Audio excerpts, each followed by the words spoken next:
Hello everyone, this is Defense Politics Asia, and this is the Frontline Changes report for the past 24 hours for the day of 1308 for the 23rd of September.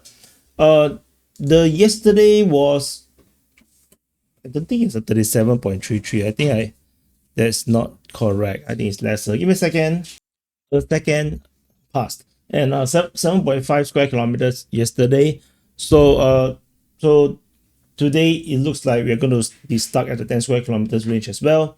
But some very important frontline changes in the past 24 hours. So we're going to jump straight into it. I'm going to turn off this the reporting. Okay, so the first frontline change is over in the Siversk front. So this is Siversk, and over the Siversk front, Russian forces geolocated in the north of Siversk, pretty far away from Ivanka. So we have mapped a pretty generic triangle towards this geolocation from Ivanka.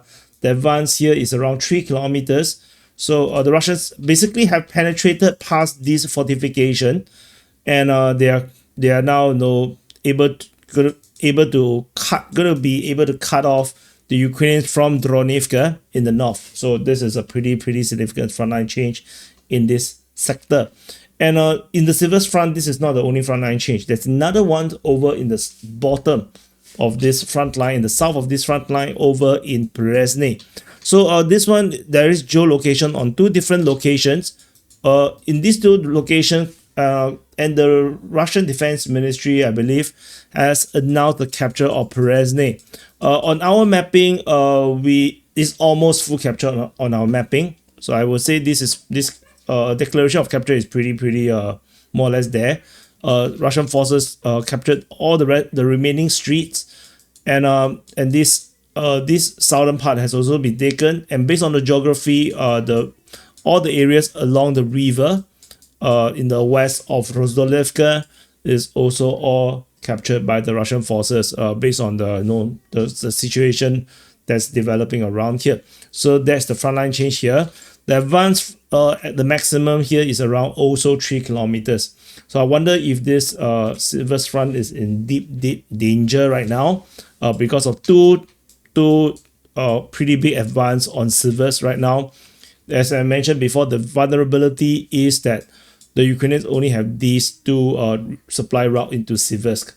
So anyway, moving out from Siversk, the next frontline change is over in Novotoretsk. So this is a very interesting frontline change over in the Pokrovsk front. Pokrovsk is over here. Over in Boykivka, into Novotoretsk, Ukrainian forces have advanced from the previous location at Boykivka into Novotoretsk. And this worm is just a mole or something, earthworm. It's continuing to dig into this deep territory, and it doesn't really gels with the rest of what the front line actually looks like, as the Ukrainians go deeper, and deeper and deeper. Very interesting situation around here. So maybe they really want to draw this rabbit out, no? So because of this, then you can actually see the hand, so cute. The rabbit is so freaking cute. So this I mean, yeah, maybe that's what the Ukrainians were trying to do. They trying to draw so that you can actually see the leg here. So much effort by the Ukrainian forces. I really appreciate their deep effort. But yeah. So this advance here is geolocated. Very interesting. It's a geolocation. The advance is around almost a kilometer, 900 meters plus. So let's see how this continues to develop. Super interesting situation. Totally weird. So after the frontline change over in Novotoretsk, the next frontline change is over at Ivanka. So over at Ivanka, we have geolocation also of Russian forces in this position that was previously mapped as captured by the Ukrainian mapping by Deep State UA. And based on this geolocation, we can kind of ascertain that all of these areas north and northeast of Zeleny High must be also under Russian control, because these are all just open ground. There's nothing much, and coupled with the Ukrainian mapping plus the geolocation is pretty quite firm that the Russians should have a very firm control of all these areas. There can't possibly be Ukrainian forces in these kind of areas here.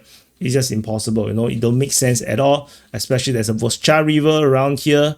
So the formation of the geography here, just makes it pretty obvious what it is. So and there's one last frontline change after this Komar front region. Is over in Stepnusk. So over in the Kamyanske sector, this is Kamyanske at the Zaporizhia front. Over in Stepnusk, we have another geolocation. This time around, the geolocation is the Russian forces on this western part of the eastern part of Stepnusk. And so this means the Russian forces have penetrated from another direction, and which means that this highway exchange should be all under Russian control, as the Russian forces flank into Stepnusk coming from the western part where the dachas are. So the advance here is probably around 500 to 800 meters around there, depending on where's the vector of attack. So but yeah, simple change. And these are all the frontline changes in the past 24 hours. So we're going to do some calculation regarding the total frontline changes captured on both sides. So the Ukrainians have captured 0.3 square kilometers, and the Russians have captured 8.77 plus 2.69 plus 0.96. Total area captured is 12.42 square kilometers, which means, yeah, it's 10 square kilometers range. So, but it is only mainly the Siversk front, a small one, small clarification of front line at Komar, and then this over in Stepnusk. There is other front line that is lacking information, so we shall see how these continue to develop. So happy birthday to you if your birthday today. Press the like button, subscribe, and I'll see you guys in the next update.